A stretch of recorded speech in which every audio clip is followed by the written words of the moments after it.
Hey, welcome to the Pharmacy Residency and Money podcast, a member of the Pharmacy Podcast Network. I'm Tony Guerra, pharmacist and publisher, bringing you help succeeding in your career, health, and wealth before, during, and after residency. You can sign up for the email list at pharmacyresidencypodcast.com to get your free LOI template or get editing help working one-on-one with me at residency.teachable.com. Hey, welcome to the Pharmacy Residency Podcast, member of the Pharmacy Podcast Network. Just a couple days away from forecasts opening up and residency season officially starting. Well, I mean, you've probably been going to the local residency open houses and kind of getting a feel for things. I am about all things written as it comes to the residency application, and wanted to talk to you about our buddy ChatGPT. So I'm going to show you 3 residency letter of intents that ChatGPT has created. Nice thing is that Chat did it in, I would say it was less than a minute to write these 3. And I want to tell you what's good about them, what can be improved, but where the real risk is, and, is it cheating? Chat is really actually a pretty great tutor in terms of explaining things and showing you how to do things. But when you're going to try to pass this off as your own, you're going to find that it doesn't get it quite right. And it also does something which could create a horrible situation for you and a couple of other residency applicants. So what I think is going to happen eventually is that you're going to have all of the materials for all of the students kind of put into this pile, and it's just going to be Chat, pick out the cheaters, pick out the people that are way too similar. And the other thing is you can ask Chat if ChatGPT wrote something. So they can punch it into the ChatGPT, and ChatGPT can go, oh yeah, I wrote that 3 days ago. And so on. So it's kind of neat, and there's also some issues that come along with it. So let's start with this one. I'm just gonna, pick 3 of some of the most popular, residencies that I see in terms of applications, and we'll talk a little bit about those types of things. So first one, I put one to the Orlando VA, and this one, I think, in many ways is kind of sacrilege to do something like this, but I'll explain. So the first thing is that Chat's going to look and see what is the most common introduction. I'm writing to express my strong interest. And many people have been told by their instructors that this is how you open it. Just like you use the word dear before the name of the RPD, that you say, I am writing to express my strong interest, or, something to that effect. And the biggest problem you're going to have is being forgotten. Now, you feel like with all the work you've put in and done all of those 12 applications, or 12 to 16 really is where you want to be, that you're so unique. But what I want you to do is visualize this. Okay, you're an RPD, you're getting 200 applications, and your job is to pick 12, so you pick 48, so 1/4 of them. You have all of your residents. Let's do the math, and although 12 would be an easier number, we'll just use 10. And so each of them has to read 20. Okay. All right. You put these 20 pieces of paper on the floor. Your job is to pick the best 5. Okay. Well, how do you do that? Right. And how do you even remember them? Okay. And so let's look at what we're going to look at is what's memorable and what's forgettable. Okay. I'm writing to express my strong interest in the pharmacy residency program at the Orlando VA. Okay. After completing my doctor of pharmacy degree from somewhere and immersing myself in clinical rotations, I'm eager to further refine my clinical skills and knowledge. I believe the residency program is an unparalleled environment for this growth, particularly given my profound commitment to serving our nation's veterans.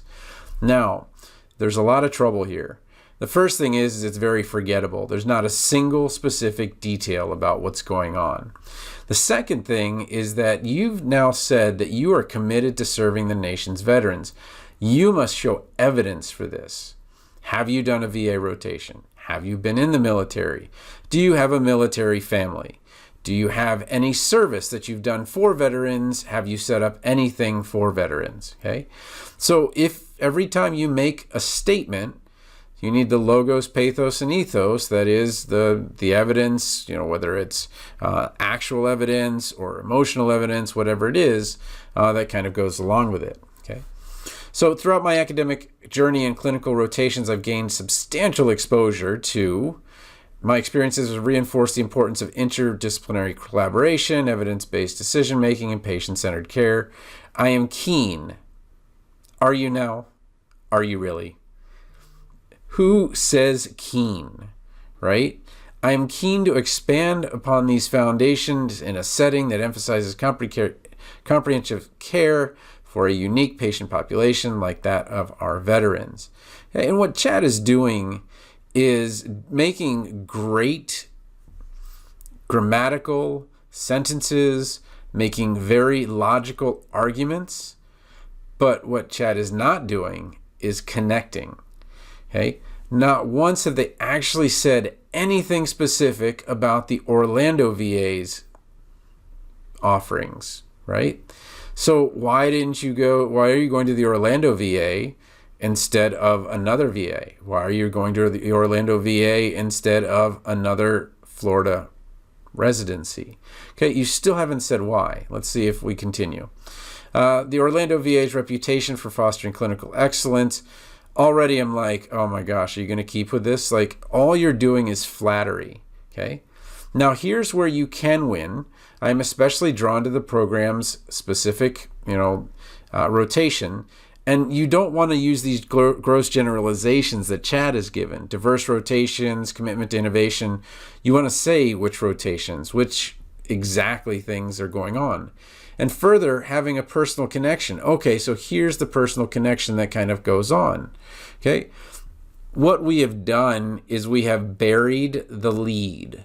Okay, I took journalism, and maybe one day I'll actually finish my journalism degree. It'll probably be more of a mass comm degree from Arizona State, long time ago. Long story. Anyway, but burying the lead means that you have started the story and it's like blah, blah, blah, blah, blah, blah, blah, blah. Okay. You only really have a page to do this unless you're doing a PGY1 with a PGY2 or a PGY2, but generally you're doing one page. Okay.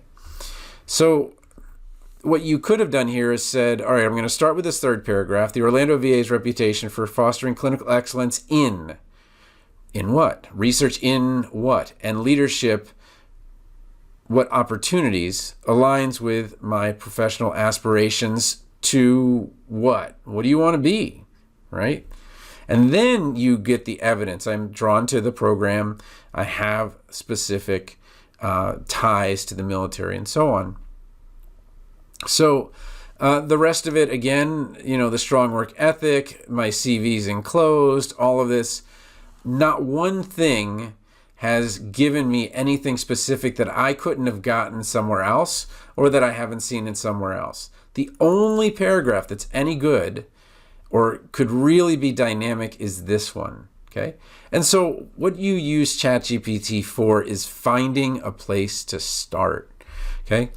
I would eliminate all the rest of this and then just start with this paragraph. That's how I would have done it, okay?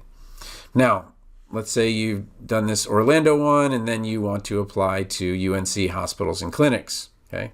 One of the most competitive residencies in the country, especially the ambulatory care because they just have so few spots. So here we go. What you are doing or what Chat is doing is grammatically correct and all of this is correct, but it is bordering on the ridiculous, okay? First of all, I am writing to express my sincere interest. Oh, where did we see that before? Oh, wait, that was the letter that you just wrote, right?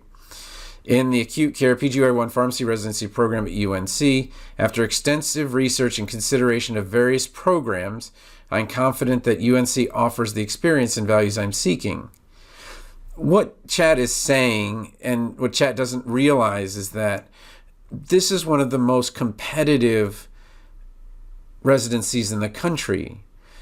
The people that are applying to this are not doing UNC a favor by applying, saying, I have researched and I'm just letting you know that I have and will be gracing you with my presence in this application round, right? It doesn't work that way. At UNC, you've got to make the case why you are connected, why you are in some way unique. And what's happening is that these are very well managed and very well written letters, but there's no heart in them. And that kind of makes sense. And I almost feel bad saying that Chat has no heart, but it is a program that's trying to act human, but it's not going to get it quite right. And humans, when they read these, they're also going to say that. They're like, okay, well, grammatically correct, syntax is correct, but I still don't know why you want to come here. Like your heart isn't in it. Okay, there's no heart in it again. Okay, let's go again and try for the Mayo. Okay, another one of those really top ones that gets hundreds of applications every year. Okay, after an extensive review of various residency programs, whoa, hey there, cowboy. After extensive research and consideration of various programs, uh-oh, it looks like Chat is actually just kind of changing the words around a little bit and making it a little bit better for this one, a little bit different for that one. And that is perfectly reasonable if you weren't competing with other people that are actually talking about the people at the Mayo that they've met, or that are actually talking about the actual rotations that they've had and the active rotations that they're taking at the Mayo or whatever it is. Okay, so when you look at this one, I think that there are pieces that get it right that I am particularly interested in. My rotations in, those parts get it right. But there are so many parts that get it wrong. And those parts that get it wrong are the genericness of it. Okay. The easy litmus test for this, and I know you probably haven't done a litmus test since Intro Chem, is that if you give this to somebody, okay, and they can say, okay, tell me from the letter that I wrote to them why Mayo should pick me specifically. And they can say, oh, well, I mean, you match up to their program in this. It looks like you've had a rotation with them in that. And then you talk to someone and this or that, right? That would be reasonable. But what you're going to keep finding over and over again is it's just generic. It's forgettable. And kind of back to my original thesis, ChatGPT does a great job of writing grammatically correct, syntactically correct letters that are polite, that check the boxes of writing a letter, but that don't actually tell them anything about you. Now, here's where you get in trouble. I've asked Chat to write 3 letters, and they're reasonably different for Orlando, UNC, and Mayo. This is kind of the rub. The question is, if someone else is using ChatGPT to write a letter to Mayo, what do you think ChatGPT would do to write the letter? Well, they would go back just like you would to look at your old letters. Say, well, what did I write? So my concern is this. Mayo Clinic is going to find a number of students that use ChatGPT to write a letter. And it's going to be so ridiculously obvious when they read one letter and then the next and then the next. And they're like, oh my gosh, they have literally written the same letters from 3 independent pharmacy schools. Okay. Now they can take that text and say, Chat, did you write this? It's like, yeah, it looks like I've written most of that. Okay. So this is what I'm telling you. I'm telling you that I get it. There are not a lot of rhetorical conventions and writing opportunities and things like that, okay, that you would reasonably have the background to write this kind of letter on your own. Well, one, you shouldn't be writing it on your own. Those of you that the big state schools, there's a writing lab, and they can help you with that, okay? Let them know, they don't know, though, when you're cheating and copying off the UCSF letter of intent, the ASHP letter of intent, the ACCP letter, my templates and all of that stuff. They don't know that. So they're going to help you get the idea across. But what you want to make sure that you tell them is, look, I want to connect with this person and these people. Okay, that's the goal of my letter. Okay, how can I help make that more active in my letter? Okay, it again is the match. And so many times we focus too much on making it like a buffet. I like this about that. I like this about that. You know, it would be the perfect dish. It would be here and so on. What you really want to do is you want to start looking at the people and the things that they're doing. And I say this every year, and a few people do a good job with it, but the most valuable day of the ASHP meeting is the day after the showcase is over, because that's when the residents are presenting their research. If you want to actually talk to someone at a residency, get to know what it's really like there, get to know the work that they're doing, and build a genuine connection with somebody that has nothing else going on for an hour, because I assure you, not that many people go by them, that is where you do it. So it's not so much about cheating in the sense that you're getting someone else to write your letter, this generative AI. It's that you're doing a disservice to yourself and to them. So why are you doing a disservice to yourself? When you write this, your brain and your heart kind of has an honesty filter. And as you're writing it, you're like, I really don't have any interest in going to North Carolina. It's just one of the best residencies in the country, and I wanted to apply. But I really don't. It's not in my heart. So it's not a match, okay? For those of you that have that sense and that kind of lean into your intuition. I remember trying to buy a house, and I brought my wife, and she said, I don't like it. And I said, why? I gave her all the numbers, and I told her why it was this great deal and all that. She's like, I just don't feel good about it. Okay. And I didn't get it, and I went to another one, and she said this was okay, and it all worked out. And when I went back in the daylight, there was a telephone pole in front of the house. I didn't see it. I was so excited. And to be fair, the entrance to this townhome was through the back in the garage, and so I didn't spend a ton of time in the front yard. But it was on a busy street, it was loud, it was not a great place, and then there was a telephone pole that was 30 to 40 feet tall in front of the house that I didn't see. Okay, how was it that I couldn't see that?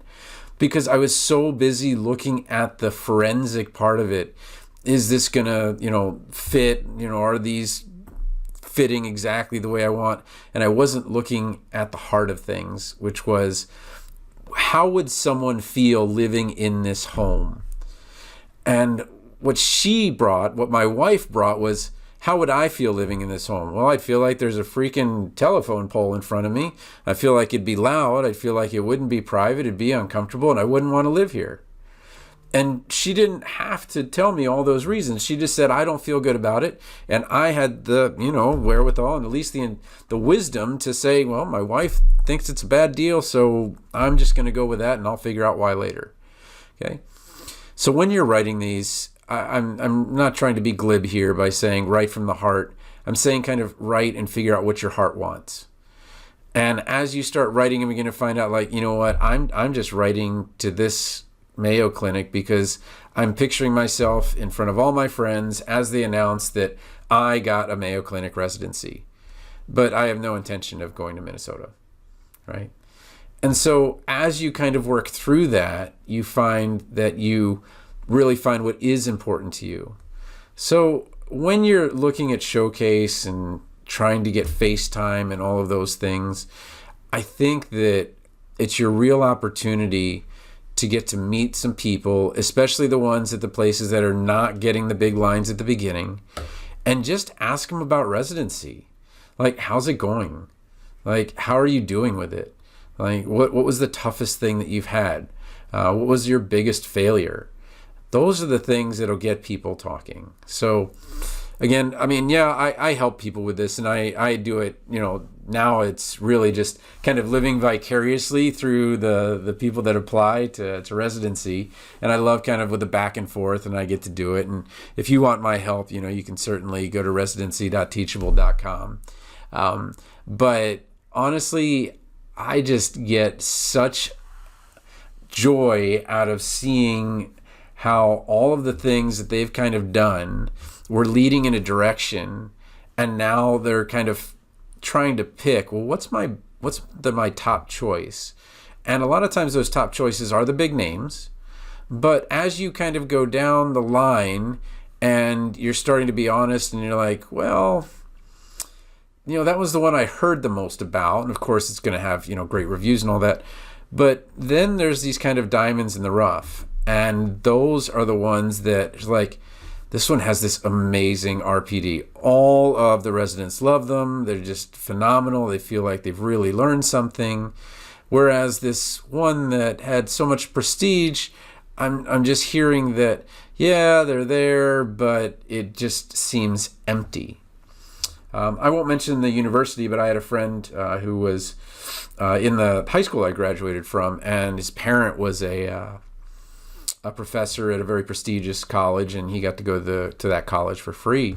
And I asked him, he was like, wow, you got to go there. And he's like, you would have thought, right? You would have thought. But it was so clear that the professors were so interested in the grad students and that kind of higher ed stuff that, undergrads, I never would have actually paid to go to something like that if my parent hadn't worked there. And I think you need to treat these residencies the same way, in that, would you send your kid there? Okay, that sounds a little bit strange. I know you're like, wait a minute, slow your roll there, buddy. I'm in my 20s, I don't have a 20-year-old, But really, would you send your best friend there? Maybe is a better way to put it. And if the answer is no, I wouldn't really send them there. I wouldn't want them to have to deal with, working 12 days in a row and then only having 2 off, or having to work and, only make X amount of dollars because they know that they can, because of the prestige, they don't have to pay as much or whatever. Well, as you're starting to look at that and get outside of yourself, I think you're going to find that the opportunities that you really do want, the people you really do want to meet, that's where you really want to go. So, worry a lot less about getting the business cards, about getting the CV to the right person. Worry a lot more about getting to meet some people during the showcase, getting to meet some people at the events, the dinners and all of those things. And absolutely don't cut your flight early and leave and miss when you could talk one-on-one with the residents and find out what it's really like. It's a lot like buying a house the first time. It's a really big deal. $300,000-$400,000. I think $400,000 is the median price of a house these days. And you've never done it before, so you're going to make mistakes. So what do? You go talk to people that have bought a house. And you talk to people that have bought a house in that neighborhood. And once you do that, you tell them, well, what's the worst thing about the neighborhood? And you're like, oh my gosh, this. And they will tell you. So I know you may say, well, I'm kind of an introvert. You don't have to talk. People's favorite thing to do is talk about themselves. Certainly talk about the research. All you're doing is asking questions. So if you want to go 40-year-old virgin with it, that was a pretty great example of how asking questions led to a somewhat good result. So, okay, well, I'll get off my stump now, but I'll be a little bit more active as we go through the season, but feel free to email me at tonythepharmacist@gmail.com. I'm always happy to talk to people that are going through the process. And, there's some things that we can kind of talk about over these next couple of weeks to help you out. But the most important thing is that it's not that ChatGPT is a shortcut that you shouldn't use. It can be a shortcut to get you started, but don't let it take the authentic out of what you're putting into residency. Because if you're your authentic self, you're going to make an authentic match and you're going to have a phenomenal residency year rather than a residency year you had hoped it would be. This has been the Pharmacy Residency and Money Podcast, a member of the Pharmacy Podcast Network. You might want to check out our available residency audiobooks at pharmacyresidencypodcast.com/books, or you can get your first book free if you've never been on Audible before. You can work one-on-one with me to get a better residency that will better suit your career, health, and wealth at residency.teachable.com. Feel free to send an invite to Tony PharmD on LinkedIn or email me at tonythepharmacist@gmail.com.